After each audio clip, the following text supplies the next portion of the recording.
Hey, greetings to the world. Hope everybody's doing good out there. I am still Cam, and this is still the Real Resilience Talk podcast. This is where we're going to get into some subjects of how important resilience is. What is resilience? How can we maintain it? How can we sustain it? And how important it really is and vital it is to have in our lives. Let me say up front that this is not an official representation of any organization. We're not DOD affiliated or any of that nature. You might from time to time hear guests that happen to be reserve, active duty, retirees, veterans, but at the same time we're all just humans speaking from our personal perspectives, inspired, endorsed, and embracing the First Amendment and our rights to do such. And hopefully something we say out here can help some people. I'll tell you up front, you might hear some bad words, but I also hope you hear some good words. And if you're ever interested in being a guest, you hit me up, Coach Cam Campbell, on the Facebook, on the Instagram. But we're going to go ahead and get into it. And today we have an amazing guest with us.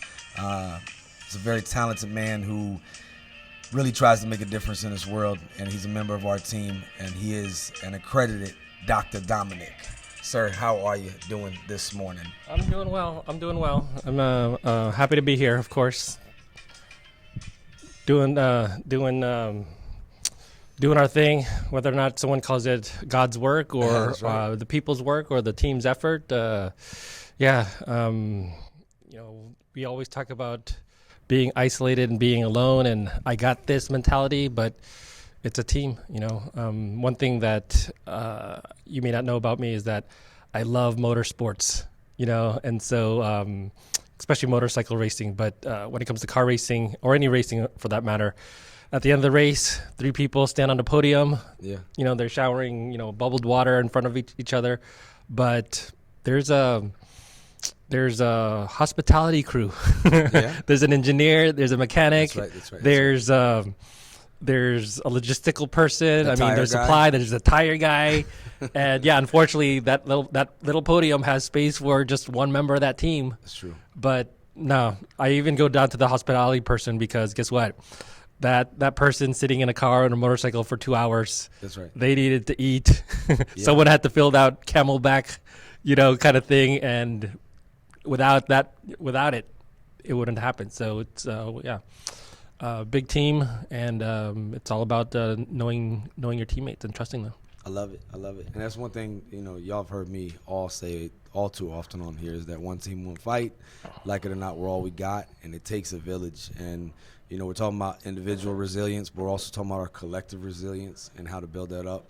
I've said before on here that resilience, to me personally, the best way I can describe it is, I think about the Rocky, whatever it was, Rocky 89 or 77 or whatever one it was of the series, but he stands in the street and talks to his son, and he says, it ain't about how hard you hit in life, it's about how hard you can get hit and keep moving forward. And please understand, and I've said this before too, everybody, that resilience is not feeling pain or not going through shit or being invincible. Resilience is being able to withstand things and still move forward. Mm-hmm. That's my definition of it. Personally, that's how I interpret it. But what say you, sir? Well, you did mention a couple of things that triggered a lot of thoughts already. And so when it comes to resilience, a lot of people will start thinking about a conflict of some sort. Yeah. And a lot of the great quotes, the thought processes that keep me moving come from great fighters, right? And so almost every day I'm quoting Mike Tyson, right? Everyone has a plan until they get punched in the mouth. That's it. Right? That's it. And so even for us here, it's very relative. We're in Japan. And one of these days I'm going to actually learn it in Japanese. I was looking at my phone moments ago. I couldn't find it. But basically it goes, go down 7, get up 8. Oh, that's right. Yeah. Right. Yeah. And so that Japanese proverb, right? Exactly. Fall down 7, get up 8. Yep. And so, no, there's we're all gonna get punched. We're all gonna get attacked. Something's gonna deviate from the plan. That's just right. like with Mike Tyson says. Anybody who's ever been in a fight usually goes into the fight thinking, yes, my fist, your mouth. That's and it's right. over. And guess what? It doesn't work out that way. No. What we always say in the service, I try not to say military. I try to say service because that's what we do. We serve. Right. But what is it? Every plan doesn't survive first contact or something to that effect. every good plan doesn't survive first contact. Yeah. Basically, some shit's gonna go down. It's gonna throw everything off. Right. Yeah, and that's just the way it is. Oh, the best laid plan fails at first contact. There you go. Yeah, there you that's go. it. That's yeah, it. there it is. And we say that often because it's the truth. That's life, right? Mm-hmm. And that's the, I got it right here on my arm. That be water, my friend. You know, that's where we have to Absolutely. be resilient and be flexible and flow with it. But easier said than done, because I know in your profession and your heart work, not just hard work, but in heart work that you do, some of us are broken, and we all are, actually, if we really get down to it. But in certain times of distress, we're not on our A game. Like we've gotten that first or second or third or fourth contact, and now it's like, oh yeah, make good decisions. It's like, man, I'm exhausted. So maybe not saying anybody's impaired, but their judgment is not all the way clear to be able to make the best sound decisions. Is that something you see with the, absolutely. because the spectrum is far and wide, right? Absolutely. And so, there's to clarify a couple things. Yes, there's a lot of people use the word doctor Right. for any number of things, right? And so, as a medical doctor, I do prescribe things. There are a couple procedures in the mental health physicianing that I do, but at the same time, we have a lot of well-trained people all over the place, whether or not they're medical doctors or psychologists or education doctors, right? And even not at the, and doctor is basically a piece of paper on the wall that says that that you survived and used your own resiliency to survive a program that wasn't easy, right? And yes, to some small degree, we contributed to the world's knowledge. At the same time, we have folks all over at so many levels that are as or even more effective, you know? And so So I don't got to be a doctor to be effective. No, of course not. Wow. And so one thing I did learn, and it's just one of those facts that just stick in your head and doesn't go away, but the component, the best indicator for therapeutic success isn't the brand of the facility, having, Right. Not knocking any of those brands out there, right? But if some people will be completely impressed because the piece of paper you have on the wall says Harvard, Johns Hopkins, or any of those big name places that just, have awe factor, right? Right. More so than that, more so than letters behind your name, more so than what you actually deliver, the service that you deliver. It's the number one indicator for therapeutic success is going to be rapport. Like the relationship you have with the relationship that you have with that person is going to be the number one indicator for that person's success. And so yeah, it doesn't, it almost, in that regard, it almost doesn't matter. What does matter is how big is your heart and how big is the other person you're working with appreciate your heart. I love the humility in that, like Absolutely. just the down to earthness. I use this. I told you I went to that suicide prevention symposium last week, and there were some accredited individuals there.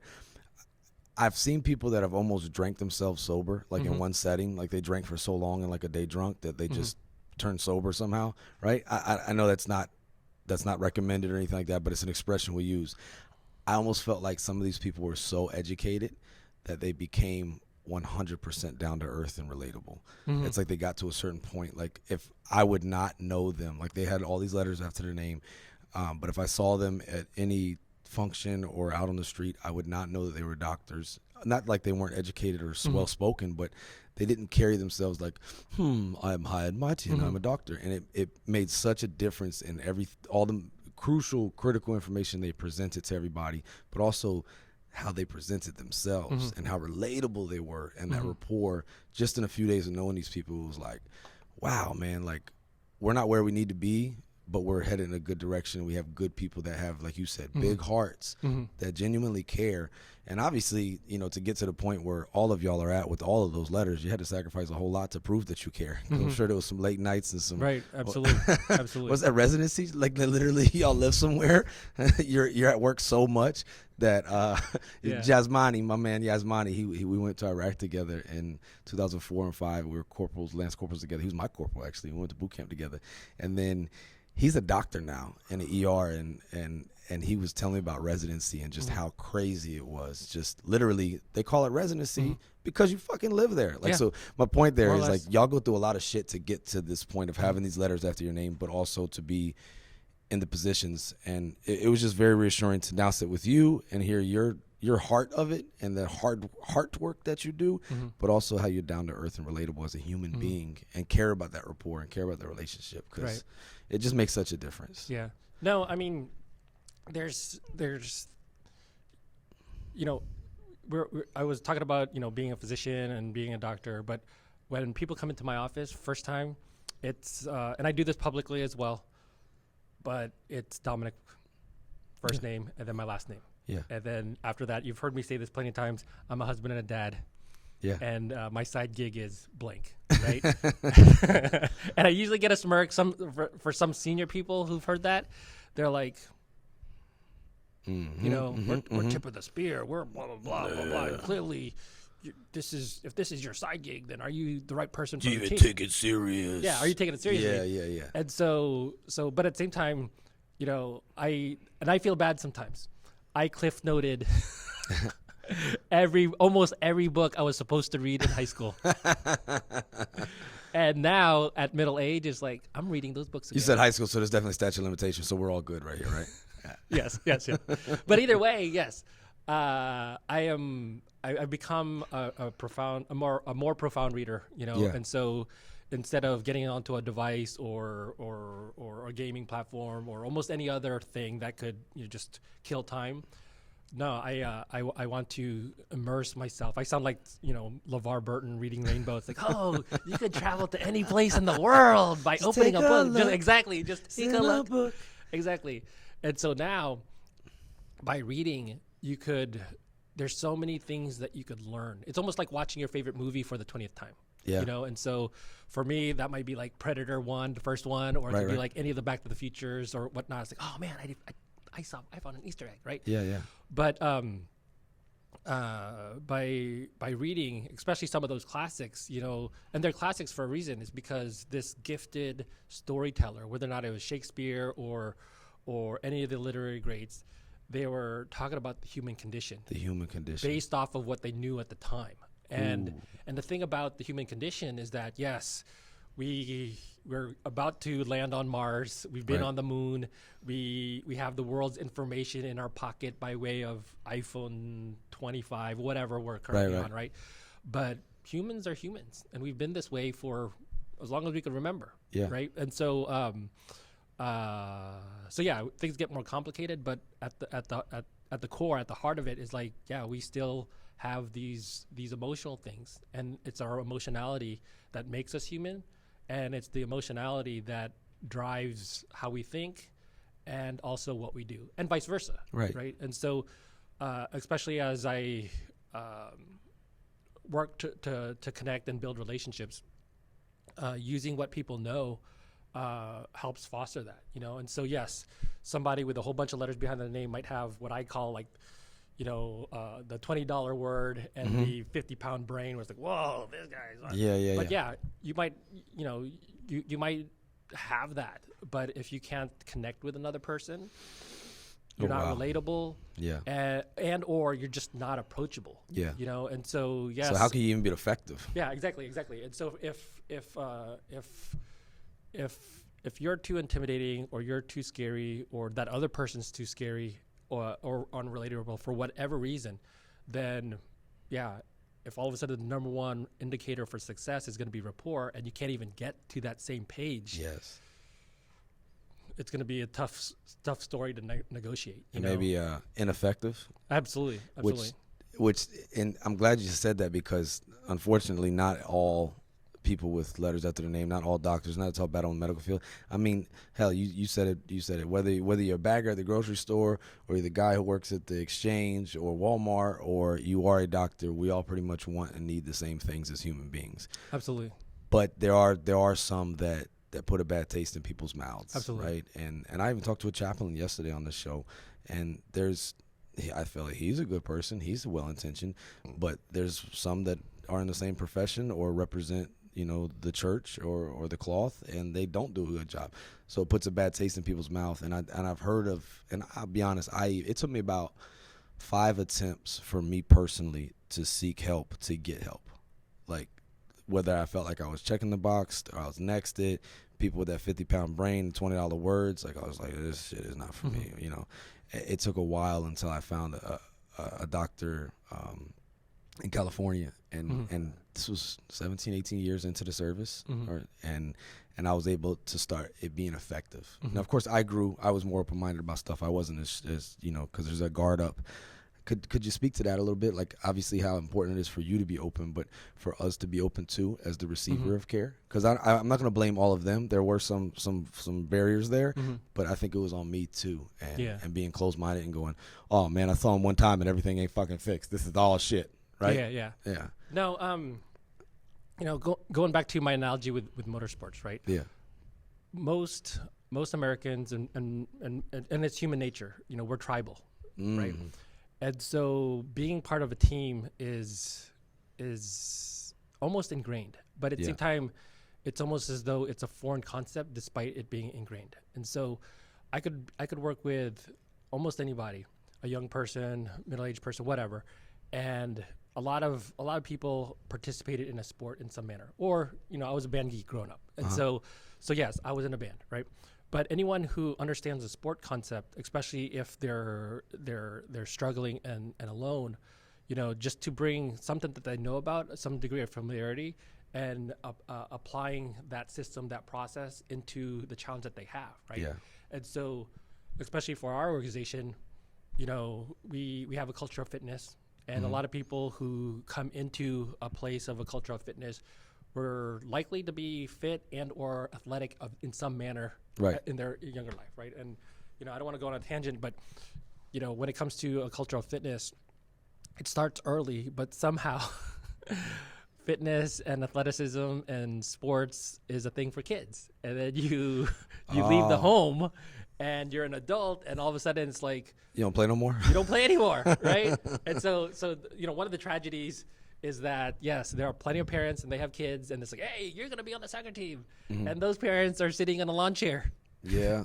at the sideline twice a week. Yeah. Right. And so for that young person, it's like, yes, we're athletic, but when I grow up to be like mommy and daddy, I'm going to sit in the chair. And so bringing it back to what you were asking, right, is that if you are part of any team, it could be a 4-member band, it could be a judo team, it could be, and then of course judo is an individual event, right? Same thing with gymnastics, but there is a team competition, right? And especially if we're talking about the stick and ball sports that we know, right? Where I think there could be a disconnect for a lot of people is that, yes, your pitcher, your catcher, your first baseman, whatever, it's like, oh, I'm going through all these problems, right? But all of a sudden, you move that pitcher behind the plate. You move that outfielder to shortstop. Change their position. They change their position, and it's like, holy cow, I can't do this. This sucks, right? And so naturally that person will be like, hey, coach, just put me in left field and not center field, and put the third baseman at short. Right. It'd be a better utilization of our resources, right? And so all of a sudden that player who's uncomfortable in that other position also already recognizes the need of a teammate, right? But the thing that gets me sometimes, and this is as a born and bred American, is that Americans are proud individuals. I got this. I can do this. Back up. I got this. Yeah. Yeah. It's baked into our culture. Just do it may not be the best example, but Home Depot, what's their their catchphrase? You can do it. We could help. Oh yeah. And so it's not uncommon. So I've been in foreign for a while. I haven't seen too many commercials, so it might still be fresh in your brain. But either way, it's very American to get it done, and if you could do it by yourself, it's prized. Right. But going back to any sporting analogy, especially racing, trust me, the driver, the driver could not change a tire. Yeah, but I mean, same. You talked about fighting analogies earlier, right? Like with boxing, like Mike Tyson couldn't have done all that by himself. Oh, of course not. Of course not. There's very few, if any, self-trained fighters. Absolutely. That are in their corner. Like you need that cut man, you need that trainer telling you what you need to do. Like it definitely takes a village just for that one individual to shine in that sport. Yeah, absolutely. So racing, boxing, all those individual sports are really team sports too, right? Yeah, absolutely. And so the thing about, and it's human nature. I'm not bashing Americans. I'm not bashing young people. Right. But it's human nature to want to do it on your own. Yeah. Right. And it's tremendously difficult to acknowledge that there's a problem, and then even more difficult is to acknowledge that you need help. Then of course the next barrier is, shoot, where do I go for help? Wow, you're so right. You're so right. You're so right. That is, we are very. Well, they probably cometh before the fall. Probably goes before the fall. However you want to say it, whatever version you're reading. But that's a proverb for a reason, right? And we're guilty of that. But I love how you laid down the barriers for the average person in this. And we're like, hey guys, you're hurting, or you need help, or this could make you better. And it's like, hold up, do I even need help? And then it's like, hold up, where do I go? Because I mean, ignorance, and that's one of the biggest reasons for having this right here, this conversation, this recorded podcast, is so people can on demand get this information, because we hold meetings and stuff and not everybody always shows up, but also to meet people where they're at, to be as effective as we can. But there's a lot of ignorance when it comes to how effective help can be, but also like which help. Because I talked to people last week at that symposium. They were like, dude, there's so much help. I'm overwhelmed with all of the fucking help. Like, which help do I go to? Right. And that's a real thing. And that could be a barrier because people are overwhelmed. And it's just, you don't know who's who in the zoo. And I mean, information is always going to be key, but that is a barrier. I'm so glad you spoke to that. How can we get ahead of that? Yeah. You and I would have a Nobel Prize when we publish that solution. Yes, I know what the $1 million literally $1 million question. It's a $1 million question. But going back to what was said earlier is that, yeah, if you give an F, people will know. Yes. Right. Yes. And you know, to be that person.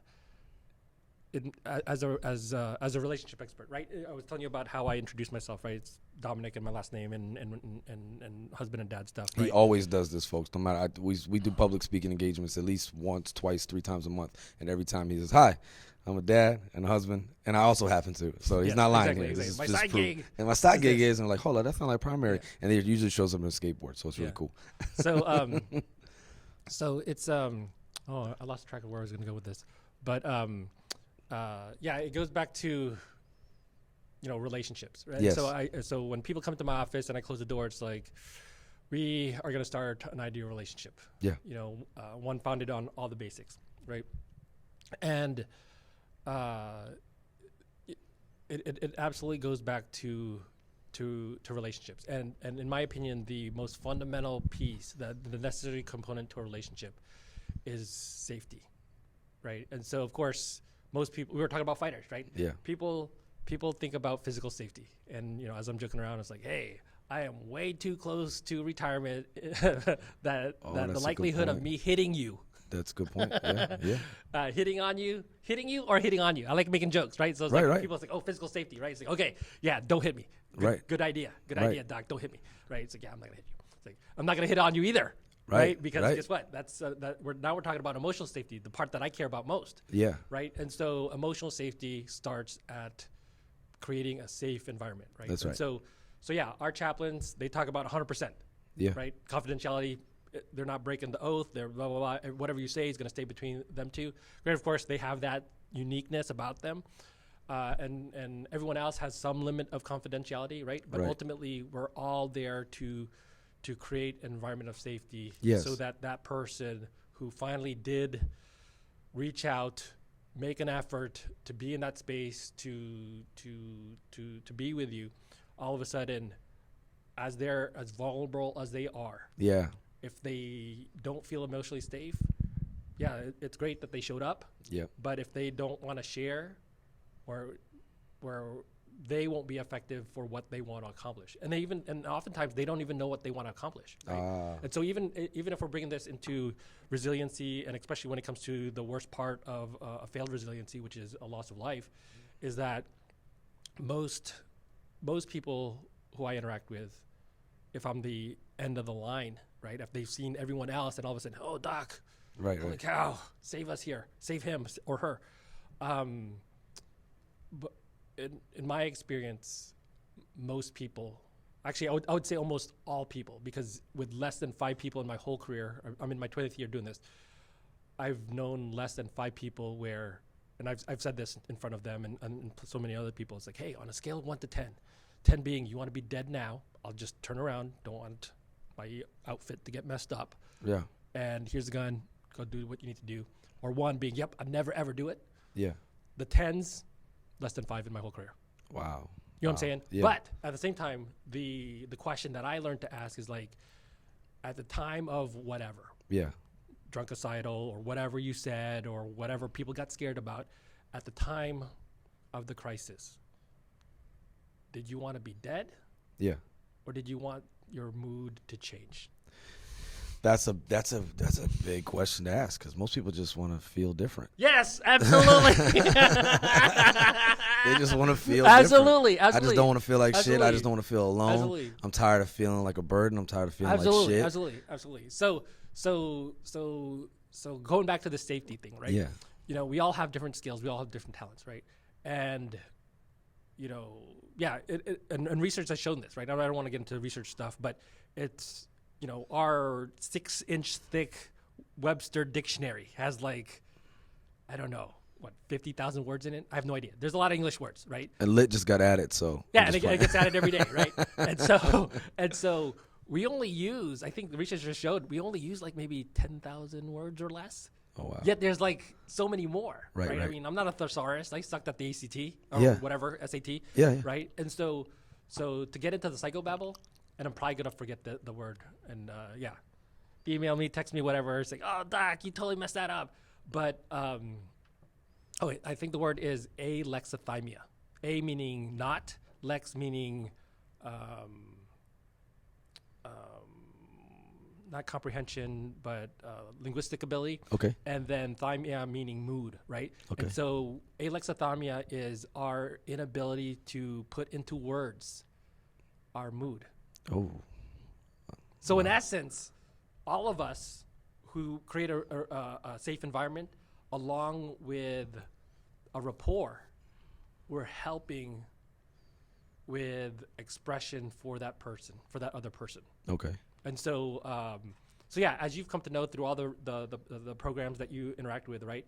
Yes, you could rap, you could write a poem, That's you right. could draw something, right? And so that's why it's called art, right? Because there's no wrong answer. There's none. Art is an expressive media. That's so right. it doesn't matter if you're like chipping away at granite. It doesn't matter if you're just throwing crayons onto a piece of paper or singing.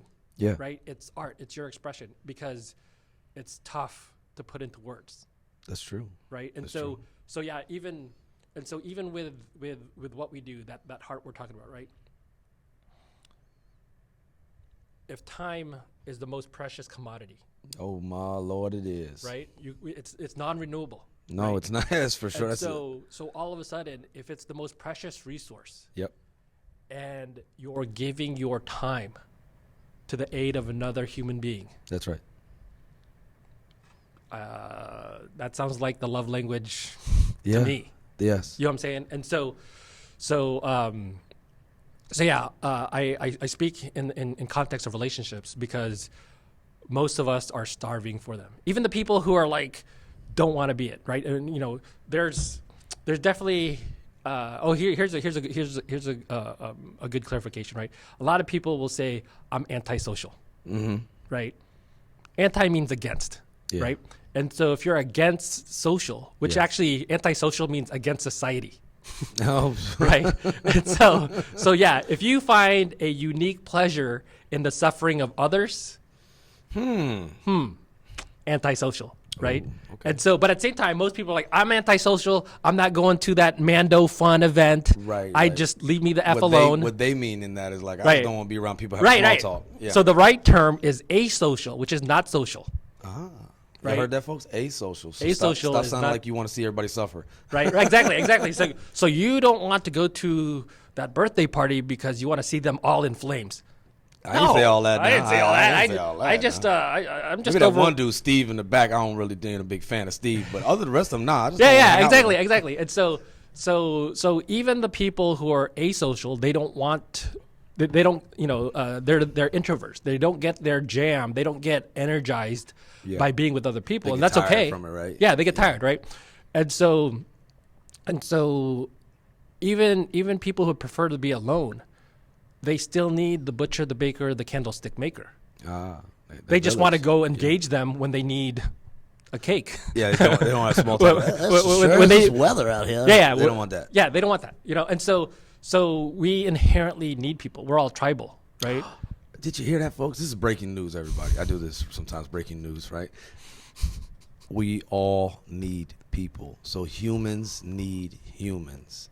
Humans need humans. Whether you're an extrovert and you gain energy from being around a group of people, or you're an introvert and that shit just depletes you and you're just done. You're like, you leave an event, you're like, I am so drained. I hate being around people. But you still need people. Absolutely. Wow. So breaking news. So yeah, of course, for the science types out there, right? I'm not going to talk about evolution and all this other stuff, right? But the gifts that we have, right, that makes us different from all the other creatures on this rock. The third one from the sun, on a great TV show, right? But the thing that makes us different from all the other creatures on the world is that we have this humongous brain that allows us to think, plan for the future, and feel, right? And so, man, being of a Filipino ethnic origin, right, I do not do cold weather very well. Right.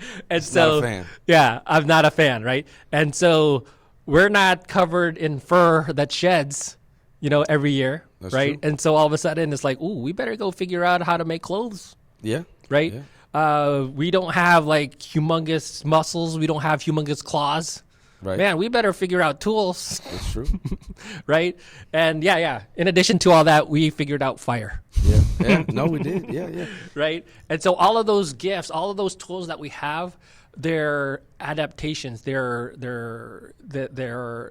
tools we use to overcome our shortcomings. We don't have fur. Right. Yeah, that's true. Yet we have humans in Alaska all the way to sub-Saharan Africa. It's Every like climb in place. every climb in place, right? Exactly, right? And so not only do we need to create our own resources in order to survive, but that ability, that recognition of our limitations absolutely necessitates for us to connect with other people. But that's hard to do if we're being prideful and being like, I don't need no help. I ain't cold. Like the one dude with no jacket, you like, you cold? No, I ain't cold. Right. I like cold weather. I'm from New England. You ain't there now and you're acclimatized to being in Japan. So you still cold? No. Mm-hmm. But yeah, so another kind of fact that just popped into my head, right? One thing that happens is that even folks who are suffering, in any manner, physical, emotional, mental health, whatever, when people are suffering, the level of suffering changes in a crisis. Okay. Tell me more.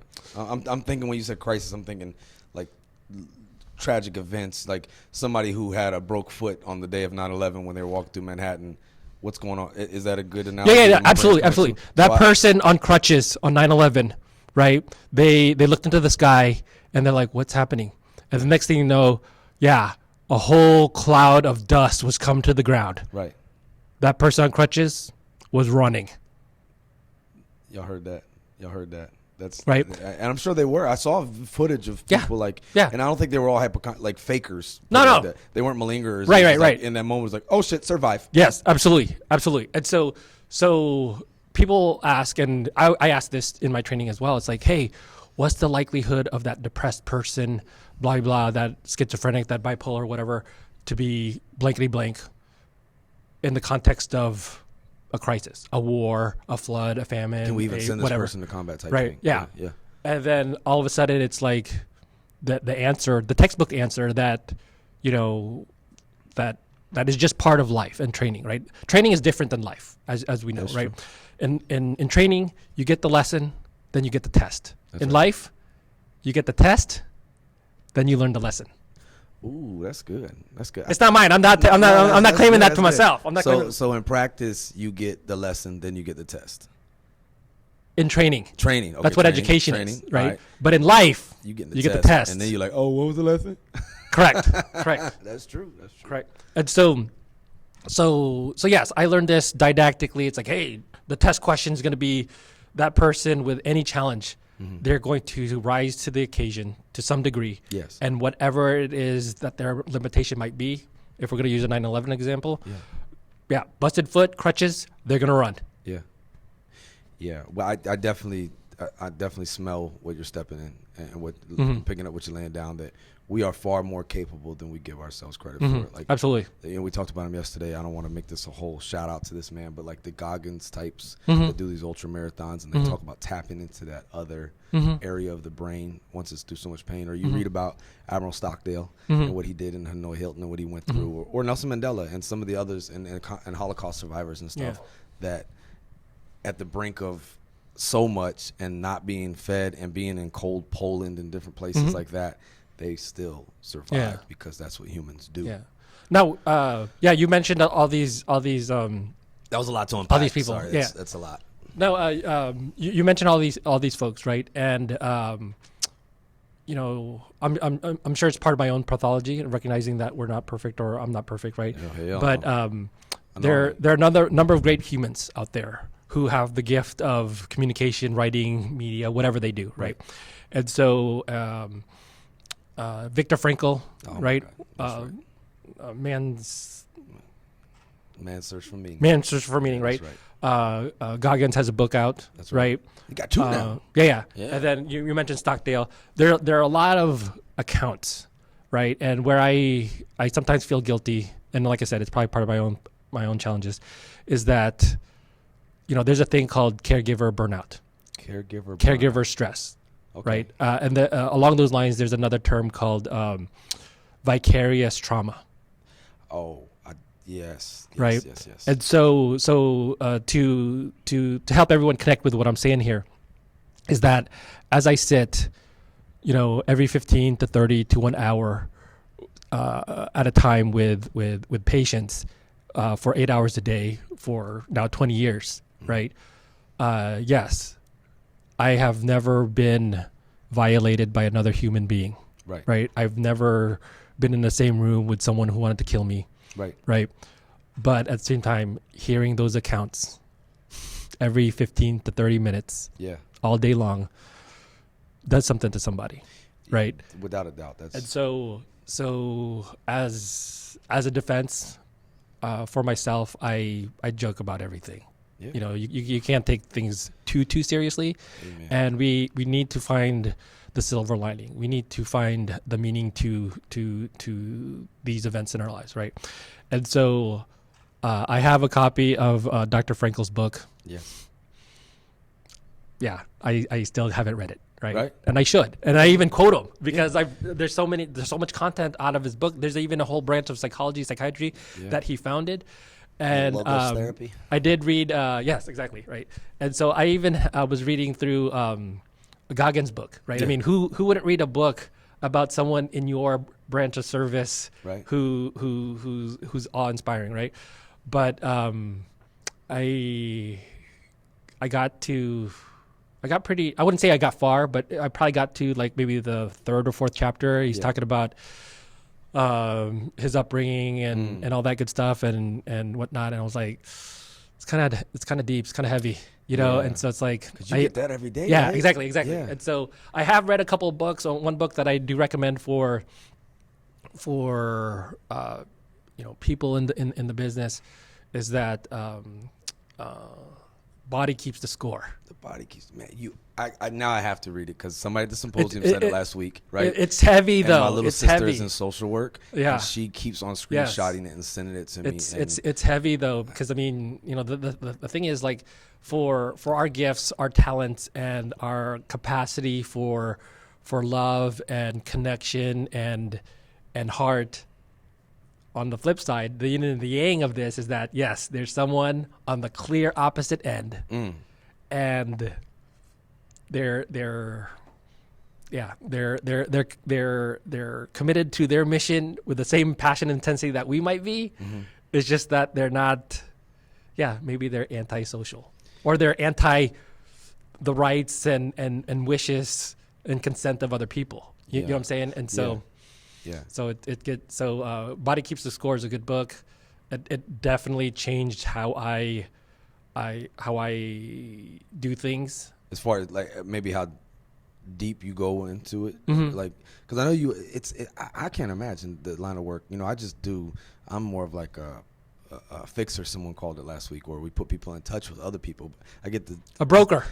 maybe yeah, I just get people in touch with people, right? Yeah. But you're actually the person we get them in touch with, and Right. you have to not have to, you get to, because of the profession that you asked to do and the care that you get to give. But it got to take a toll. Just having, because you want to be there, you want to be present with the person, Mm-hmm. your compassion, your empathy, all of that's going, you're putting in and you're receiving the words that they're saying, and that vicarious trauma, that sounds like a real thing. So I didn't go through it, but you describing it every 30 minutes, not like he doesn't want people to do this, not at all saying that, but the toll it takes on the caregiver, because in order for you to really get what they're saying, you have to listen, you have to take it in, and it's like if you watch too many horror movies. Right. know? Right. Because you make a great point. Whether or not it's media violence or horror movies or whatever, right? There's a desensitization to that, and so, if I want to get on that bandwagon, right, we should feel. Well, actually, I shouldn't say should, because my psychology colleagues would say, stop shooting yourself. Yeah, don't shoot on anybody. That's really rude. Right. But at the same time, they're inherent to a well-meaning, well-developed, emotionally intelligent human being is a sense of loss when someone dies. Yes. Right. I mean, that's, another buzzword that I would probably butcher, because that's just my nature, but empathy and sympathy. There's a subtle difference between the two, right? Yes. But if we lose empathy, we lose the ability to feel and then also recognize what that other person's feeling. If you can't do that, plus the alexithymia that I was talking about, where it's like you can't even describe the mood that you're in. Let alone somebody else's. Yeah, you just lost. We as a humanity, we just lost a significant component of what makes us human, the ability to feel, right? And so yes, I would never say to another person that I know what you feel. Oh, can we? We are so tempted to say that, though. Right, like, exactly. In that moment, because you want to be there for them. Hey, man, I know what you're going through. It's going to be all right. It's going to be okay. Your kid falls and you pick up. It's okay. It's okay. It's okay. But it's not like that with. Not the way I was trained, because I think people who do say those things, it's well-meaning. Right.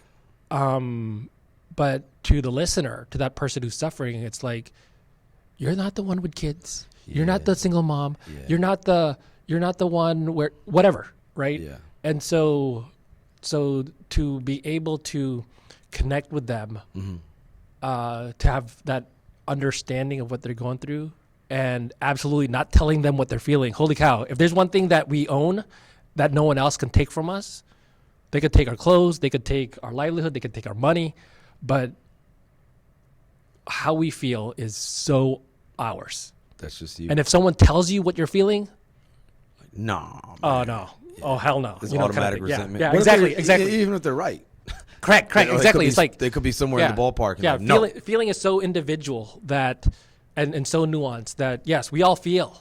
Right. But to say that I know what you're feeling, I blah blah blah, it's almost like a competition, right? And so yeah, we're not here to compete with each other, especially if someone is already vulnerable and suffering. They don't want to be in competition mode, right? And so connecting with people is it's harder than it's hard. It's hard for everyone.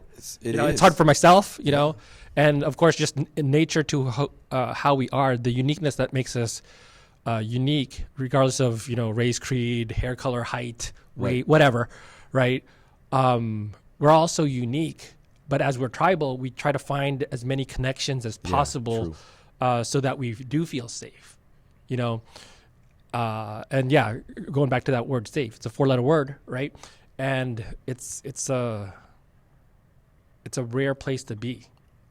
And so part of what to I feel do, totally safe with another person. absolutely, it's absolutely, rare. Yeah. absolutely. And so I go back to, we were talking about presence and awareness, right?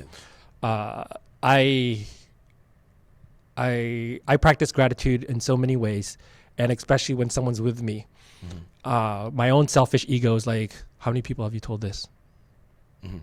You're the first. Thank you. Right. Clearly I did something right. Right. I worked with one person where she held it for like 5 decades. Wow. An event that happened, in her late adolescence, and she told me, and it was only maybe a week and a half earlier that she told her husband of like 40 years. Wow. So just you and the husband knew, right? And that silence was kept for 40 some years. Absolutely. Wow. Absolutely. And so yeah, going back to this connection, to this relationship, going back to, the art of what we're doing, because the science is on a piece of paper on the wall. Yeah, that's right. But the art is bringing all that knowledge into something that's effective. Yeah. Right. And so, yes, how do we connect with people in general? Yeah, when we figure that out, or I'm sure there's an award that they're going to put on the wall for us. Yeah, Nobel Prize. Somebody's searching that. Coach Cam. Poof. But at the ground level for us, that the average that are not, that may be doctors or maybe not, but for the humans that are out there, one thing that's often said is the peer-to-peer support is so effective. And sometimes I wonder, like, that's even more effective than a doctor. Like, a doctor, of course, can help, and the chaplain can, of course, help. But us and the headquarters people, they come up with that hashtag Be There recently. Just be there. Absolutely. And Absolutely.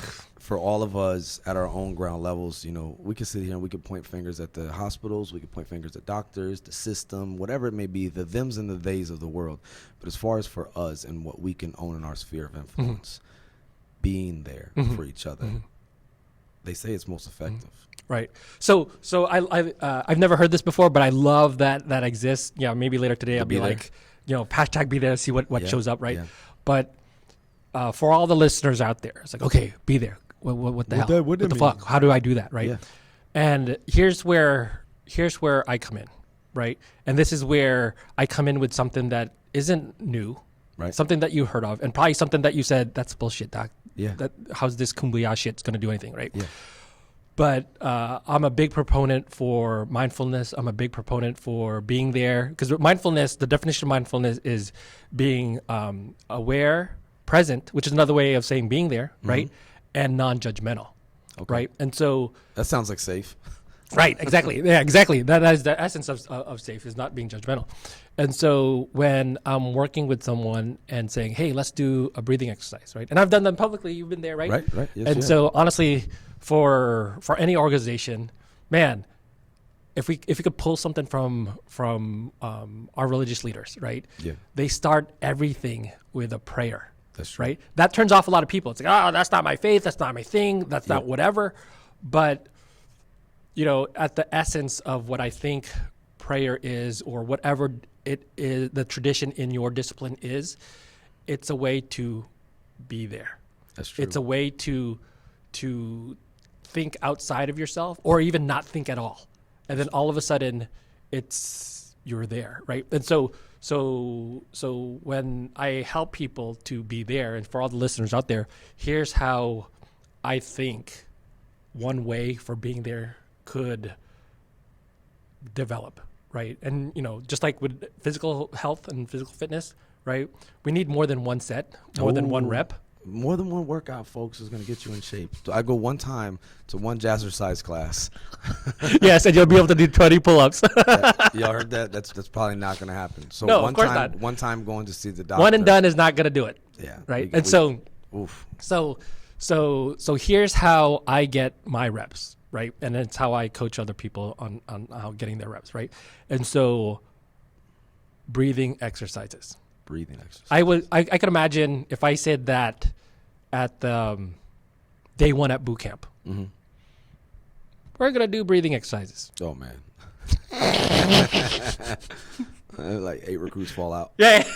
Yeah. We're going to get eye rolls all day long. It's like, what is this stupid stuff, right? But at the same time, if it's a single rep, is like, what are you doing push-ups for? We're 8-count bodybuilders? Actually, I'm going to take that word back because I'm not even sure if we're allowed to do that anymore in the organization. But anyway, burpees, right? And so it's like, what is this about? How is doing one burpee going to help me with anything? It's like, well, you do hundreds of burpees. Yeah. Heck, you do 10 burpees a day.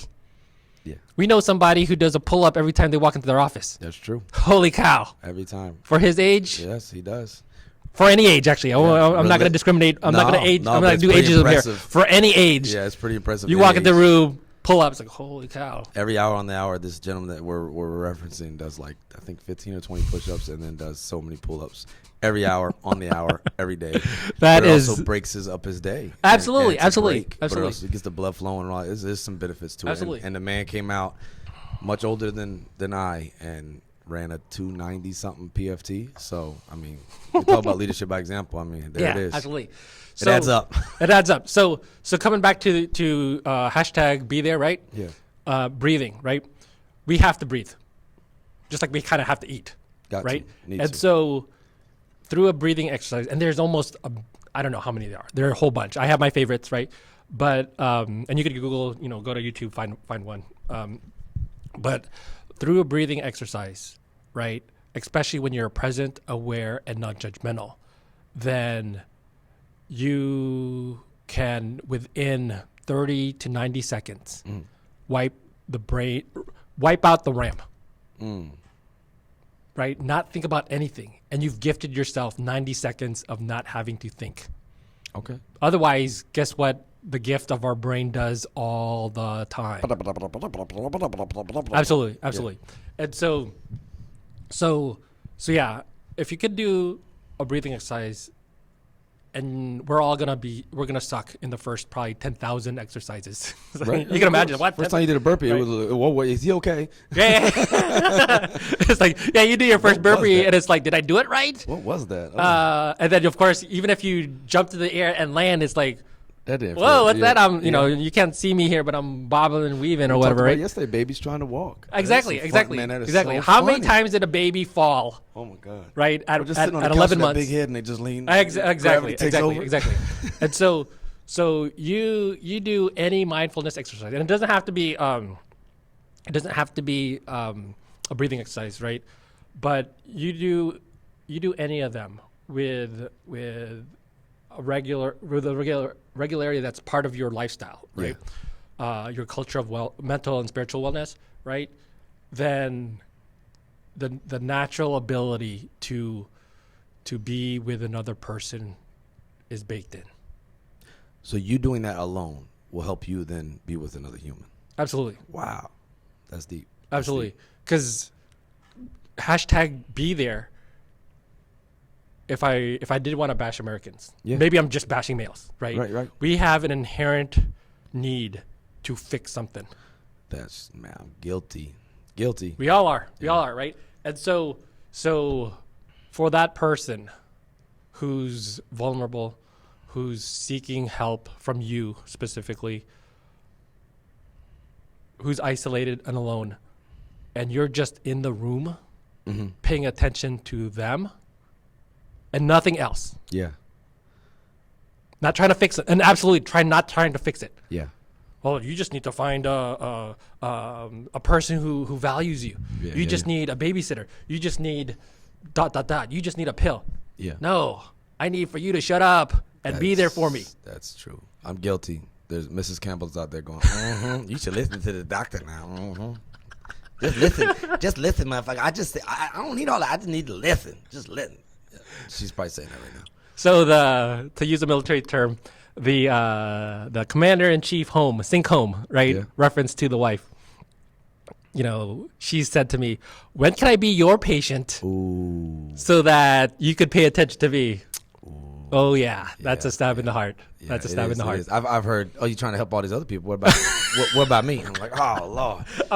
I'm only laughing as a defense mechanism because it's so real. It's so real. It's so true. My cousin Di, I love you, Di. She always says there's truth in humor and there's humor in truth. Right. There's a truth. It's funny because it's true. It's true. And but like you said, it's like we're almost wired like that. So right. I can't just say it's an instinct. I mean, I obviously got to get past my instincts. We talked a lot about that. But it's funny. Funny's funny. Yeah. Funny's funny. And so you're talking about instincts, right? Yeah. And so if we're talking about instincts, it's pre-wired, right? Yeah. It's impulsive. Yeah. Right? And for that wiring, that the reflex, right? Yeah. That's kind of where, if I'm going to bring this back into what I do as a physician, right? That's where that big old brain comes in, because there's the reptilian brain, right? If you're into the neurosciences or whatnot, right? There's a part of our brain that's completely reactionary, right? Yeah. You tap us in the knee, we don't have to do anything. We just know that, poof, Yep. your foot's gonna fly forward because it's a reaction. And even that reaction, just to go into the science, doesn't involve the brain. A signal goes to your spinal cord and immediately goes back to your leg, and poof, your muscle contracts. Bam. Right? Now there are other things that absolutely the signals go up to your brain, and it doesn't go to the higher levels, the thinking part of the brain. It just stays in the reactive part, and we call it the reptile brain, right? And so, because that part of the brain is very similar to what we would see in the brains of a reptile, right? Yeah. And so, the most feared reptile is going to be a snake. At least for me, it's going to be one that rattles. I grew up in Texas, and so, yeah, that snake. They don't think about the retirement plans, 401ks, or or paying for the kids' college, right? All they know is that they're hungry, they're horny, or they're scared. Yeah. And so if anything happens, their first response is. That's right. And yeah, if you're not freezing and looking for that sound, stand by to get bitten. Yeah, you're right? And so coming back to that instinct that you're talking about, right? Yeah. Our natural instinct is to fix stuff. Yep. Our natural instinct is to act. That's right. Be biased for action. That is programmed into bias for action. You're so right. That's into our everyone, curriculum right? on Oscar. Yeah. Exactly. And so it's in the curriculum. It's literally a whole Right. 3-slide deck. Yeah. And so we as thinking human beings, we are oftentimes paralyzed by our own thinking, And so I say this almost every day. Our thinking ability got us on the moon. Yeah. Is about to get us to Mars. Yeah. And it will keep us in bed. Wow. Could you imagine? Yeah, the same creature, the Yeah. same animal, the same hairless ape That's true. somehow made it to another rock in the solar system. That's amazing. At the same time, that same tool, that brain of ours, we're not eating, we're not sleeping, we're not doing anything, Just sitting in bed. and just sitting in bed. Yeah. How did the hairless ape Yeah. working for NASA Yeah. or that pilot who got on this fire rocket, That whatever. same creature. That same creature. Yeah. How is it the same creature, right? Yeah. But that's just the power of our capability, right? Yeah.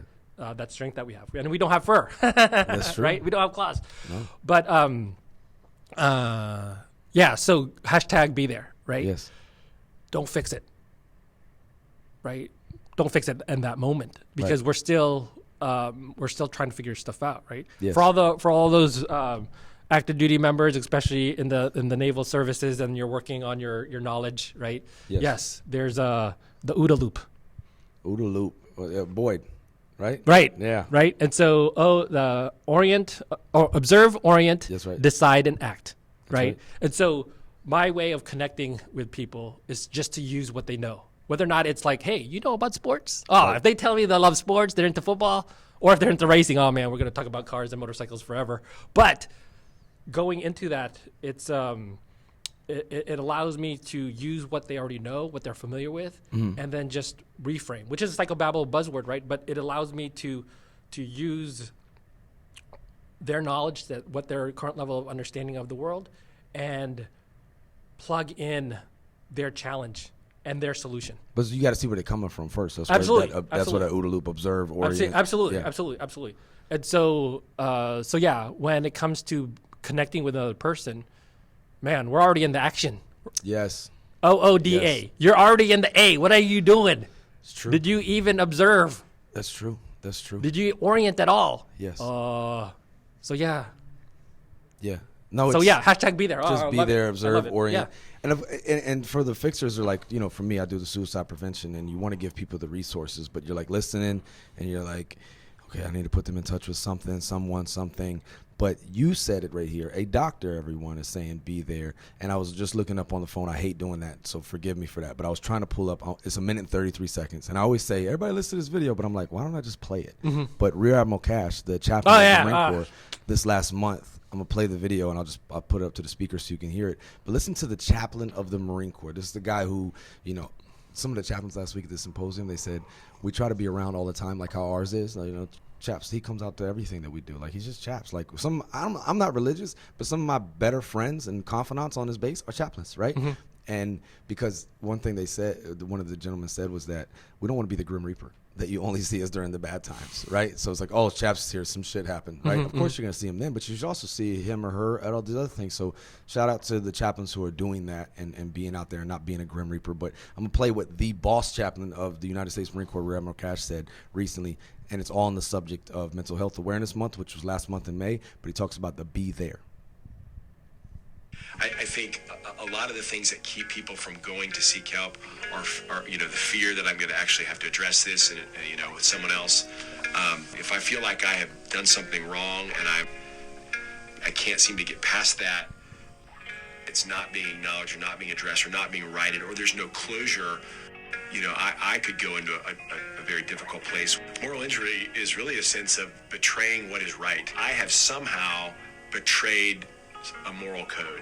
I have seen this so many times, though, where someone finally finds the courage to knock on my door, right? Maybe you're a leader or you're a Marine or sailor and you see someone who's struggling. How do you broach a difficult topic? This is where good leadership just says, hey, let's go have coffee, let's go have lunch. That's a much better way to elicit from the individual what's going on. And in that, as that individual starts to share, don't provide any solutions.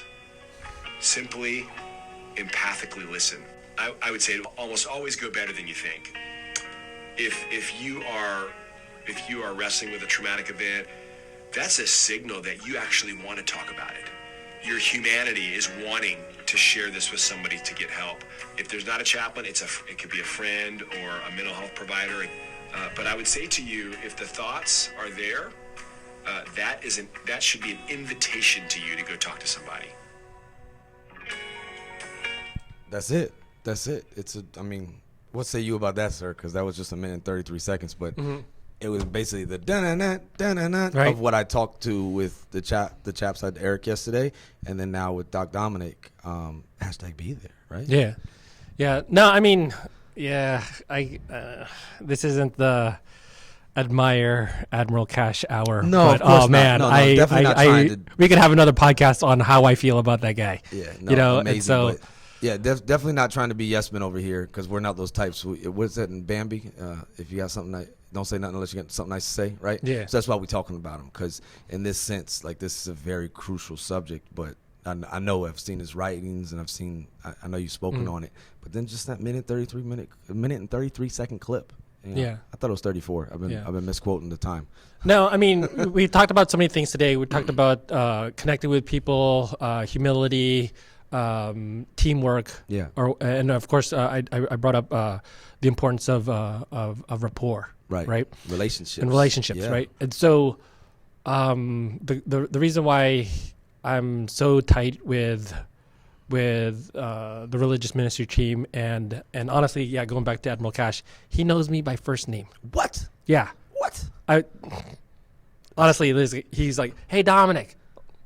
You're like, huh? I'm looking over my shoulder. It's like, what? Yeah. Right. And so, going back, connecting all those things together, right? There's a purpose, and there's a unity of purpose and intent, right? And so, like I said about the level of training, the piece of paper on the wall, right? Right. We're all doing a very similar job with a different color device or a different piece of paper on the wall. Yes. And so that's almost why... Whether chaplains, doctors, whatever. Right, exactly. And so that's why almost the piece of paper on the wall doesn't really matter. Yeah. It's the art of being able to connect, you know? And so Baskin & Robbins has 31 flavors, right? Mm-hmm. But if you're looking for something cold and delicious, there's something for you. Yeah. Right?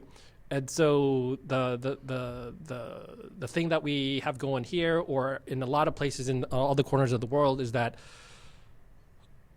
we have to be there. Yes. We have to have the lights on. We have to have the coolers on. We have to have all 31 flavors available, because there are people who are hungry for something. Yeah. Right. And I want that broccoli and cheese ice cream. Like, Exactly. What? Exactly. What? I'm unique. Like, yeah, you are. Yeah. And so yeah, exactly. And so that's why we have mix-ins. Yeah. Right. And so, yes, if one of the 31 doesn't work, guess what? Yeah, if you want broccoli in it, great. Yeah. Easy. Right. We'll just mix it in. And so, But in the end, are you being fed? Exactly. Like, Right. I mean, the need is being met, right? Exactly. And so you mentioned peer-to-peer, right? Yes. Sometimes I struggle with that word, Yeah. right? Because peer-to-peer, I could also put a negative spin on it, is the blind leading the blind. That's very valid. That's Right? or your peer is like, like he said right there, let's go get a cup of coffee. We talked about it last week, and you've heard Uncle Will talk about it at the resilience huddles, but we spoke on it. She said 50 to 60%. She talked about all the suicides. She has to examine every case. 50 to 60%, somewhere in there. They got dumped, they got drunk, they had access. They got dumped, they got drunk, they had access. So there's many a times that we, with good intentions, say peer to peer, Hey man, let's just go out and get fucked up and we'll forget about this shit. Right. but then I put you in your room, or we depart for the night, and now you make a rash decision, obviously already being in duress and having impaired judgment. Now we just do a substance on there that also makes you impulsive and have impaired judgment. And then we wonder why you committed suicide that day, or get anxiety and do it the next day from the hangover. Good intentions. So I totally agree with what you said there. The peer-to-peer could also be the blind leading the blind. Absolutely. And good intentions, well, that's Right. what is it? The road to hell is paved with good intentions? Right. The road to failure could be paved with good intentions. Absolutely. So Absolutely. it's not just the end-all, be-all peer-to-peer. I'm so glad Right. you cleaned that up. Yeah. Thank you. Because the thing about, the training, Yeah. right? We all have different levels of training. Training, going back to the oldest traditions, right? If we're talking about warriors in the medieval age, right? You went from, a scribe to a squire to a knight, right? And it was apprenticeship, right? And so in almost any discipline today, we don't have decades to be an apprentice, right? That's We true. don't have decades in order to gain the wisdom of experience. And so we accelerate this by way of training, right? But even then, the training gets you kind of the basics, because you still need experience.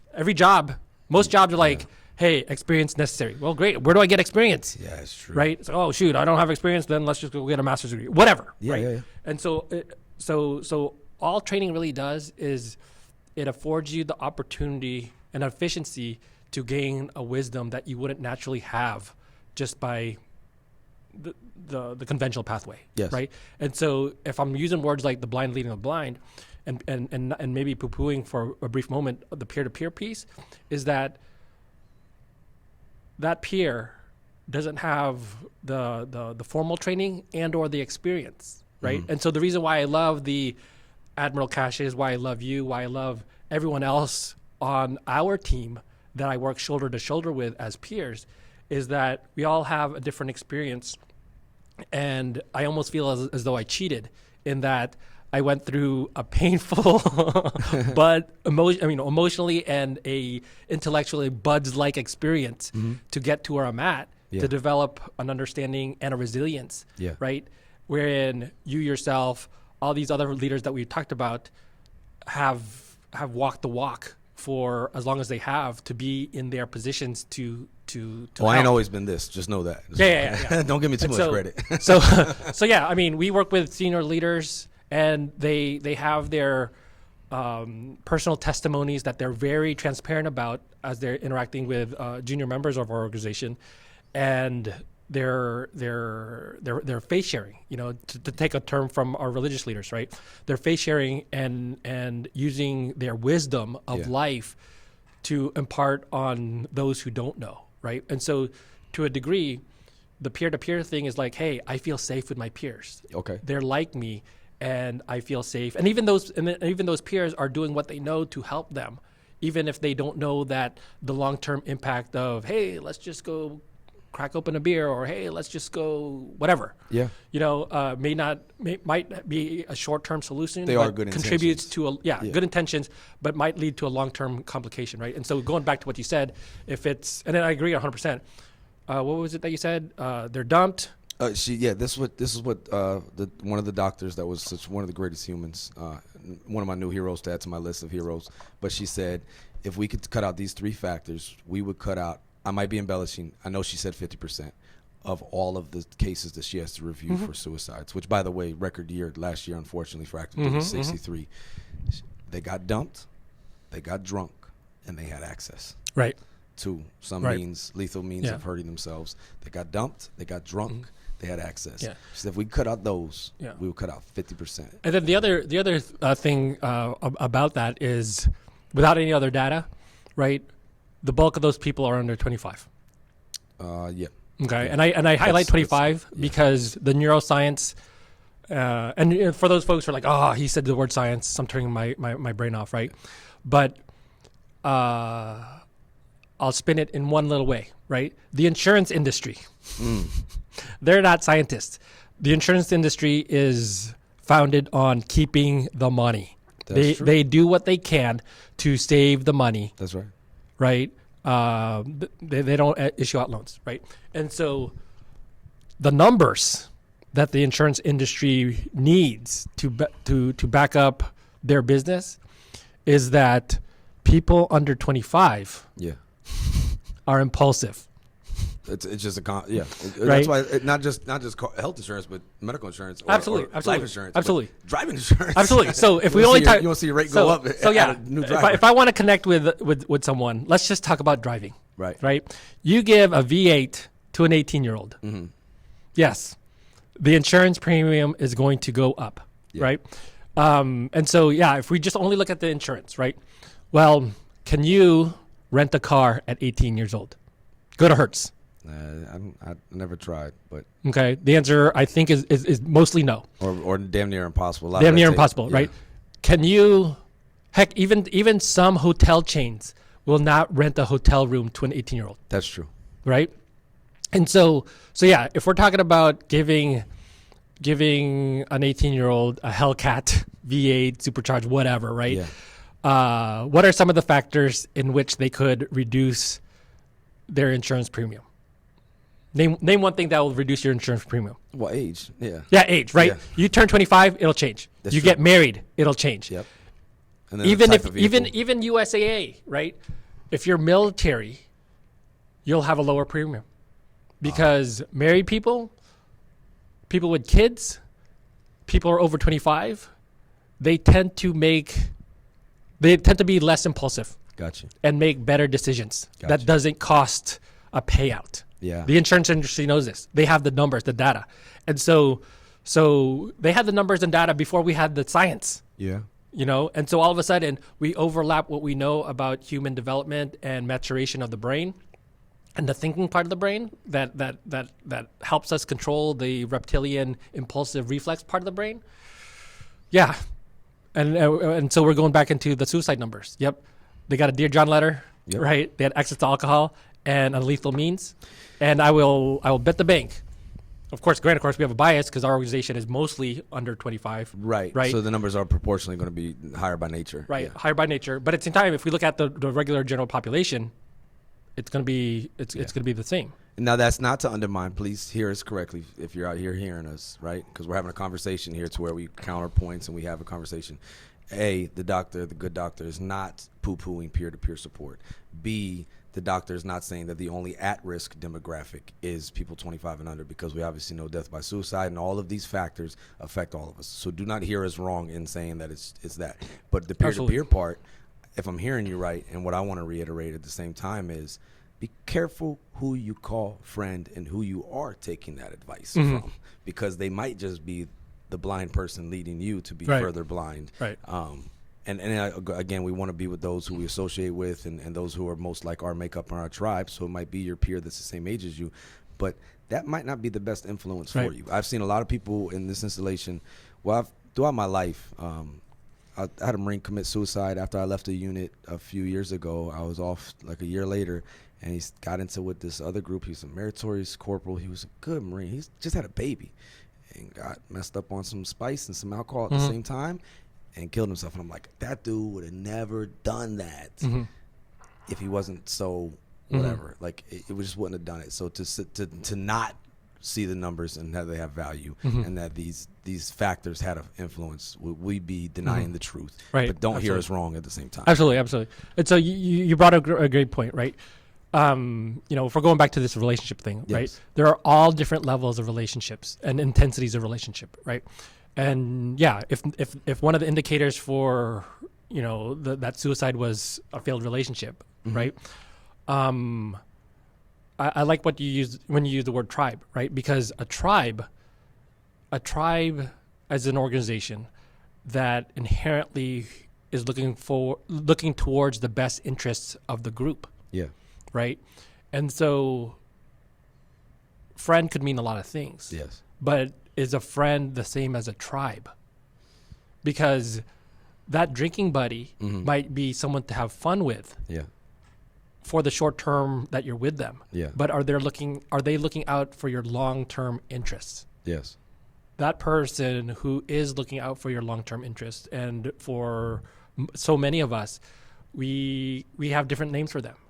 We might call them best friends. We might even call them mentors. We might call them whatnot. But it goes back to that safety. What is your long-term interest? And are you able to share that with other people? And we use peer pressure in good ways and bad ways. And peer pressure is a negative, at least for me, has a negative connotation where it's like, oh my gosh, this teenager is hanging out with the wrong crowd and all of a sudden he's going to start smoking. Yeah, okay, yes, peer pressure, smoking, got it, right? Grew up in the 80s. We'll be vaping now. So we're vaping. Yeah, exactly. It's like, what? You're vaping bubble gum? What is this? Exactly. But when it comes to friends, and we're looking at tribe or the concept of a tribe, is that they're looking towards your long-term interests and goals, and not just, hey, I need someone to be with me because I'm bored. One of and my it's fellow Friday. smoke pit philosophers. Exactly. You know what I'm saying? Pontificating. Exactly. And so, but that's just the nature of impulsivity, of not looking long range. There's so many of us where it's day by day, which sometimes could be a good thing, could be a bad thing, right? But at the same time, if we're not, it can get real weird if you go too much day by day. Yeah, exactly. What stops you from getting some heroin and having an orgy? Absolutely. You're like, just today, bro. Yeah. Like, no. Exactly. YOLO, right? Yeah. You're hearing this wrong, folks. Exactly. There are adverse effects that come next week too. Yeah. But to be present at the same time, so it's a double. Absolutely. Yeah, I totally and get that. so yeah, it's that team that we create for ourselves towards a long-term goal, because that's what a team is, right? That's exactly what it is, we don't necessarily, the goal for a team, especially we're talking about stick and ball sports, the goal for the team isn't to put points on the board. No. It is for that game. For that particular game, But there's probably a championship. Yes. Right? LeBron probably shouldn't be playing all 60 minutes of every game. Nah. He will not be available in Game 7. Yes, it's true. 4 months from now. Yep. In the playoffs. Okay, congratulations to whichever team won, because I think Nuggets, the Nuggets, right? Yeah, and Nuggets. so, but it's everything's complicated, right? And so having that safe place of that we call relationships to bounce our ideas off of, people who care about us and have our interest in mind, and it being mutually beneficial, right? Yeah. I mean, if there's one thing I learned about some of the other pursuits that I have, so big, mutually beneficial. Yeah. Because I do judo, right? Yeah.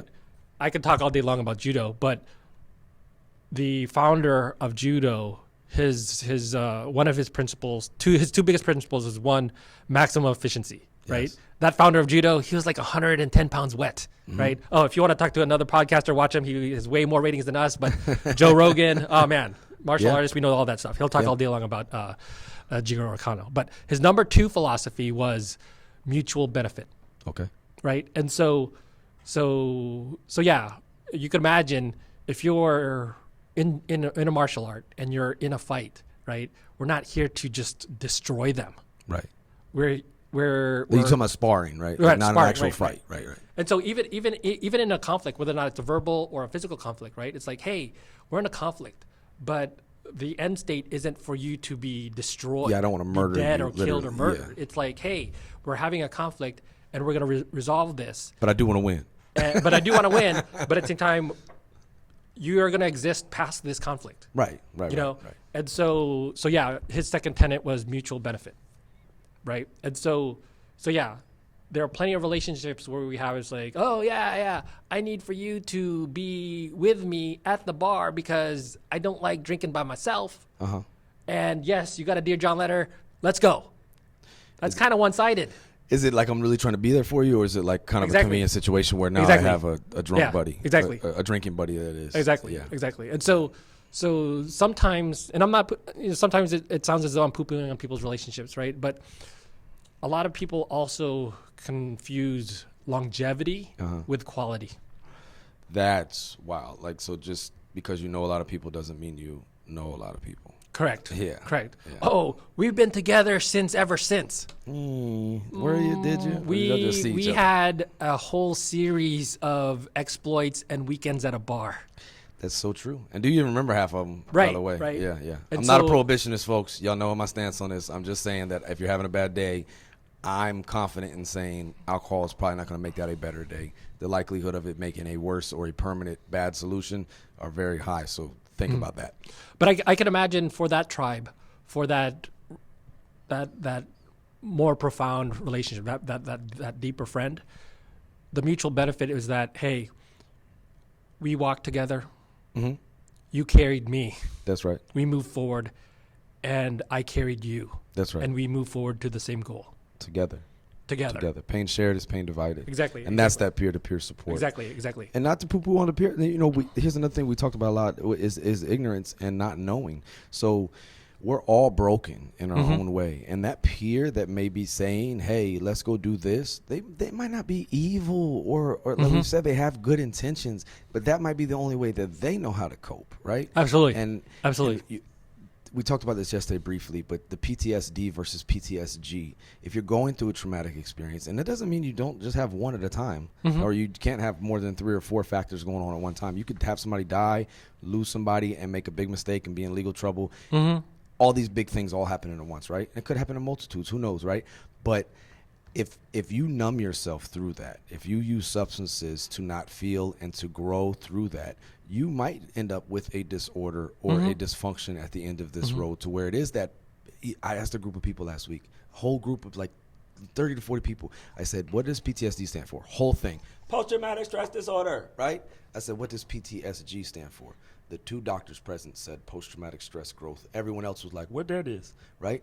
We have a negative bias, obviously, but there can be growth in these things. There can be growth in going through hard times if you healthfully go through it and process it. Absolutely. Which, by the way, by yourself might not be the answer. And by yourself with a substance is definitely not the answer, but you could eventually use this to grow through this. So this, do you, Joel Osteen, do you go through this or do you grow through this? Right. And that's the difference is how you're coping with it and then how can you learn to now deal with it moving forward. If not, you never really dealt with it. Yeah. And I mean, I can throw out many of examples, but we all saw the one case in point, and I admire him still because he's not perfect, and my worst moments weren't in front of everybody, but Will Smith, do we think he was smacking Chris Rock that night? No, that dude was smacking a whole bunch of other stuff, right? If you don't deal with your shit, if you don't deal with your mess will deal with you. Absolutely. You get controlled by it. Right. And that dude, he's done some self-work, some help, right? But you have to stay on yourself, and you can't just get strong off of one workout. Or I went to therapy for 3 months, everything's perfect now. Yeah. Wow. Okay. Yeah. So I don't want to go way down rabbit holes and stuff because that's my nature, because I put the high definition in ADHD. But I am going to say that it's imperative that you healthfully, smartly endure these things so you can be grown from it, and then potentially also address these things, because if you don't, they will address you. Yeah. Because the difference between PTSD, PTSG, right? And this is kind of where a lot of people get turned off, myself included, right? Yeah. It's a label. It is. Right? And labels are important, right? And being able to put a name to something identifies it, acknowledges it, Right. But where I have difficulty with those things is that sometimes the label's like, I don't want the label, right? Yeah. I do know that, us as a military organization, they've engaged, the mental health community, the professional mental health community is like, hey, can we change the word here? Right. Kind of thing, because it's not working for us. But the answer was no. It's like, yeah, but they used to call it shell shock and battlefield right. fatigue. So right? it evolved, rebranding right? it. And then even as I talk about the literary classics, we were observing it, and they documented it and wrote stories, the Iliad, Homer, and all these other Band of Brothers, and whatever. Every movie, all this all is the no media. new shit. It's not new shit, right? We're just changing the words, Yeah. right? And so that's why I don't get hung up on the words, right? But it's complicated. It's a challenge, and when it comes to all of us wanting to connect, right? There was this event that absolutely shook the snow globe, right? And the thing that you mentioned that I still connect with is that when people have these conditions, whatever you want to call it, right? At least the way I explain it to people is that, anxiety, right? And there's a formal definition of that. Anxiety plus avoidance equals trauma. Anxiety plus avoidance Equals trauma. equals trauma. That's deep right there. Right. Or some factor of that. Yeah, I'm sure some mathematicians could be like, No, what is all that? it's good. It's Yeah. good to be mindful of. Yeah. So in avoiding that, you can, and not dealing with it. You perpetuate the trauma. But you perpetuate the anxiety. But your protective factor is, or your defense mechanism is to automatically avoid. Correct. It's human nature. I mean, Yeah. you touch the hot stove, I'm not Right. touching that again, right? Right. And so especially in the context of what we're talking about, or, you mentioned, Or just talking in general, right? yeah, exactly. So especially if we're talking about suicides, right? Yes. If someone who's reviewing all the cases is saying a Dear John letter, alcohol and access results in a suicide in a number of cases, right? Well, it's traumatic to have a loss of relationship, Yes. right? Especially in one that wasn't forecasted. Right. Right. Yeah. I mean, that's where, like, someone with cancer, people were able to say goodbye, visit, versus that same person getting lost in a car accident. It's like, oh, this was not scheduled. Yes. But someone who's had a chronic condition, it's like, oh, okay, they're able to process. Still hurts. Not dismissing pain, but different. Yes. So yeah, even for the quotes that we know, right? Be like water, Oh yes. right? Oh, we could talk all day long about that quote, right? That's right. But be like water is so powerful because the water continues to move Yes. around whatever that is, the mountain, the rock, the whatever, and it still moves forward. Yes, it it just does. finds a different way, That's true. right? And so that phrase helps us conceptualize that we need to be flexible. We need to be open to a different route, because the primary route, as much as we envisioned it, going back to Mike Tyson, it's like, hey, everyone has a plan Yep. until you get punched by a rock or Yeah. whatever it is, right? And so being like water affords a flexibility, a forward movement towards a goal of, in this case, resiliency and or a better physical, mental, spiritual state. Yes. And so when that substance is introduced to an emotional trauma like a breakup, right? All of a sudden it's like you're perpetually on pause. You're in avoidance mode. And so anxiety plus avoidance equals trauma. You're going to perpetuate the trauma if you're not moving forward, if you're not processing, if you're not taking the road less traveled, if you're not taking the path of least resistance. All those other buzzwords that we've all heard. Yeah. And so for me, naturally, it's like whatever it is I don't want to do, that's where I'm leaning in. That's probably what you need. Exactly. Because we seek the comfort and Exactly. So it's Because even Goggins will say, Don't be comfortable. Oh yeah, no, it's true. I mean, to grow we must suffer, and he even says like you don't have to die to suffer or be like on your last limb like a masochist, but you gotta suffer. You gotta get uncomfortable. You gotta get comfortable being uncomfortable, and that's where the growth is. Right. You know, they call it muscle failure, right? Exactly. You know, that's what's essentially what we're doing, making our muscles fail to grow, just using the physical aspects. But it's kind of like not only a physical training or exercise, but it's almost like a law of nature, right? That absolutely that it needs that, but. It's funny you say these things because I'm over here thinking for the average or for whom I have been in my past, right? Like, nah, I don't want to talk about my feelings. Fuck that. I'm gonna keep this shit bottled up in myself. I'm gonna go deal with it. I'm gonna go drink about it, right? And we're saying that the keys are, it's hard to express yourself. You can't always express yourself, but you need to express yourself. Not saying that they shouldn't go talk to a professional, or not saying that they shouldn't talk to a peer or to a friend or to some advocate, right? A communication with another human. We need that. But I've also found that an effective thing, we hold it in this room right here, but the open mic, right? And the freedom is in the expression. So you don't have to be some talented, crazy, great artist to be able to express and have art, but to write it out. Absolutely. To get it out of you, whether it's journaling, maybe this right here, some recordings. People do dance. People do all these different forms of expression, painting, whatever it is. And it doesn't have to be, you know, Picasso to be able to be a healthy expression of art for you. That is a sense of therapy, right? Absolutely. But you're getting it out. But just to keep it in and to think that you're going to drink it away, you might just drown in that. Yeah. No, I mean, what you're saying so connects with me. There's, you know, if we're talking about safety and vulnerability, right? So many of us are programmed to fear failure. But even the word failure is a negative term, Yes, right? A better spin would be fear of lack of success. Because lack of success implies that you're going to try again. You're going to be like water, and you're going to outflank, you know, whatever, flow around the obstacle. That's right. Right? And so, being like water is such an amazing amazing phrase. It's just, you know, I mean, that's why it's endured. Yeah. You know, even past his life. You know, way past past Bruce life, Bruce Lee. And you talked earlier about time, and I always want to say this and bring this up, that, you know, Bruce Lee talks about the wasting of time. He said, if you love life, this is his quote, if you love life, don't waste time, for time is what life is made up of. Absolutely. And the irony is that he lived to be 32, right? But you think about the effect you have on others being the most valuable currency there is. He's still, all these years later, died in 1973. It's 2023, 50 years later. We're talking about him and what he had said. So what effect are you having out there? I say that as a challenge to all of us. I mean, probably never going to be as phenomenal as Bruce Lee by any means, but to be water, my friend, to whatever's in front of you, you know, running water never grows stale. Right. I'm going to stop quoting him. I'm sorry, y'all. You're like, what is this dude doing? This is getting disrespectful at this point. Yeah. It's, I mean, it's fun business. I wouldn't say fun. It's a calling. Yes. You know, for our AOR, for where we are.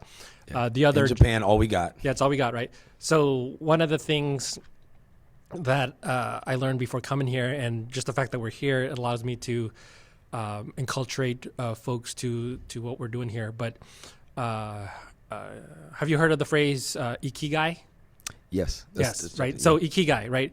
The intersection of these four things. 1, something that you're good at. Something you're good at. Got it. 2, something that you love to do. I'm good at it. I love to do it. Got it. 3, something you could make money doing. Okay. Okay. Right. And 4. Damn, modeling just went off the table for me. Right? Okay, cool. 4, what the world needs. So world needs. You're What good you're good at at, it. what can you make love to money do, at it, and make money. I love it. Right. The intersection of all those things is ikigai, which is Japanese for life purpose. Life purpose. Wow. Okay. And so there's a great New York Times bestseller on that same topic. I read it several years ago, right? But I think that's what a lot of people are missing. You know, you mentioned Joel Osteen and a bunch of other folks. Of course, he wrote what was his big book? He's written a whole bunch. He's written so many, right? But we're talking about purpose-driven life. Purpose-driven life. Yeah. Right. Yep. Or maybe it was the younger Osteen. I don't know. Yeah. One of them. And so ultimately, it's purpose. Yes. If I'm going to butcher, you probably know the quote, but I'll butcher Ronald Reagan as he talked about, you know, did Marines make a difference in the world? Yeah. Right? You know the quote, right? I do, and I'll be honest. love him to death, rest in peace and all that good stuff, but I disagree. I totally disagree with that quote. Oh, yeah? I think it was great for that function. I think a lot of us as service members, we stagnate, we plateau, and you do wonder if you're making a difference still. Or we get out, or we go to a unit where we don't have as much what we feel like is impact, and now you don't feel like, you might know, yes, okay, you served or whatever like that, but I think it's got to continue. Absolutely. I think if you we're rest on the same on that, wavelength. and I know you would agree with me on that, but I think so often that quote can be, it's a beautiful quote, and it has meaning and it has respect to people who serve, and I'm not taking away from that at all. But I think that it can also be misleading because some people feel like, all right, I did it. I'm a service member. I'm a Marine. But now what? There's a whole lot of fucking now what where I feel like we don't sustain the transformation and we don't keep ourselves thriving and challenging. I think, I agree. And challenged. And we get out here to the Fleet Marine Force, or we get out here to the regular operating forces, and really you're here to do the bulk of the work of whatever said task that you're assigned. And you're like, you eventually can start feeling like a cog in the wheel. Right. Because all that fun shit, all that boot camp shit was 13 weeks or 10 weeks or 6 weeks, whatever the branch of service is. And now it's like, you have to now apply that shit. And it's like, huh? What? Yeah. Like, what you talking about? It goes back to that, like a failed expectation. Right. And there's a lot of young people who are impulsive, and also all these other things we talked about are now like, well, yeah, I serve my country, but I do these reports, and I come in at 8 and we go do a PT in the morning, and then, well, it's like, what are you fucking doing to keep your tank full, to keep yourself thriving? Because being a Marine or being a teacher or being a doctor is not the end of it. Right. You got that's really just the beginning of it. Absolutely. But I think we fail to realize and emphasize that, and is well intentioned, and I get the sentiment of what the Honorable Mr. Reagan was saying. I think it's very misleading to a lot of our people, and I've seen it be misleading to the point of death. No, yeah, because absolutely. You feel so empty. Yeah. Or once you leave active duty, absolutely. Now you don't What's have your purpose now? Right, exactly. Oh, I done did it. No, you didn't. You got to fucking earn it every day. Absolutely. Every day. Absolutely. So every day is like, did I make a difference? Yeah. Because if not, then a difference you made 10 years ago doesn't really matter anymore. Right. It's what are you doing now? Absolutely. You know, Absolutely. Janet Jackson, what have you done for me lately? And I'm not saying to have conditional love or appreciation to people, but we fail at that so much. Yeah. And I'm saying it from experience, resting on laurels or saying, oh, I fucking made it. No, you haven't. Yeah. No, we haven't. So as well-intentioned as that sentiment is, I think it's I agree. I think you clarified it for me very, very well, right? And so I'm not bashing Ronald Reagan, everybody. Yeah, no, of course not. But I think when it comes to that ikigai, for that purpose, right? Yes. There's a purpose in the near term, that day. There's a purpose for the week. There's a purpose for the month. There's a purpose for the season, the duty station, the whatever phase of it is in your life, right? And so I think for a lot of people, it's very nearsighted. It's like, oh, yes. I'm just filing paperwork. Oh, I'm just whatever, polishing a weapon. Right? You matter. Yeah, it does absolutely matter. Where I challenge people's thought process is that, hey, when 4 years ago, 6 years, whenever it was, you were 14, it was August of your freshman year in high school. How long did you intend on being in high school? Yeah. And yeah, almost to a T, it's like 4 years. Yeah. Did you want to stay for 4 years and 4 days, or 4 months, or even 8 years? Oh, hell no. Yeah. And so what was the purpose of high school? Right? Yes, I jogged the memory and jogged the thoughts, right? But it's like to get a piece of paper. What did a piece of paper do for you? It set you up for success for the next challenge. Yes. And so with a purpose of that life challenge, that life purpose, all of a sudden, yes, you're a 14-year-old and you have 4-year commitment, and you're going to leave here with a piece of paper, a diploma, because I need that piece of paper. I need the lessons of 4 years of growth to be successful for the end state, whatever that is. It's our jobs to figure that out. But I think too many people aren't able to see the silver lining for the challenges that they're in, to see how it's an investment to what that life purpose is. And a lot of people don't know their life purpose. No, that's half the battle. Yeah, some people don't even know what they're good at. Exactly. I don't even know. I just be doing shit. You know what I mean? Exactly. And that's where time experience, like you emphasize, and life experience. One thing that helped me was I did the 16personalities.com, and I found out the Myers-Briggs, and then I was like, my type ENFP, as what I am, right? And no matter how many times I take a test, I always get ENFP, but was like drawn to these certain types of interests, right? And I was like, let me try these things, let me explore, right? And it really helped me find some healthy vices, some healthy outlets, but also to be reassured that, oh shit, this is why I like this thing or whatever. Now again, it's not 100% because everyone is as unique as their fingerprint, but it gave me a good gauge. But I had to know that, and I didn't learn that to my 30s. You know what I'm saying? So I wasn't exposed to that knowledge, and some people are just floating through life, whether they're in the military or not.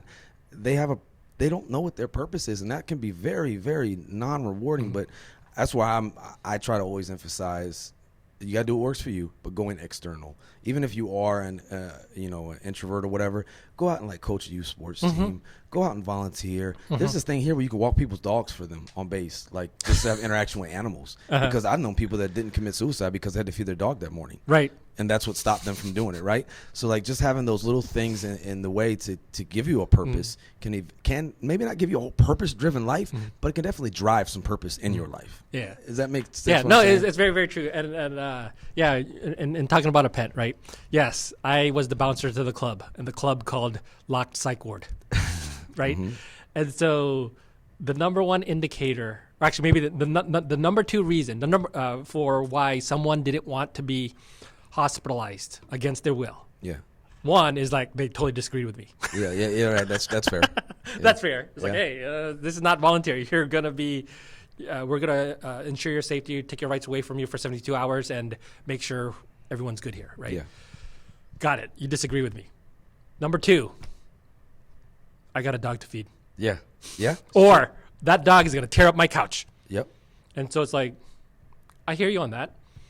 So why is everyone out there in the waiting room scared shitless that something bad is going to happen if you want to see tomorrow and then want to see your couch?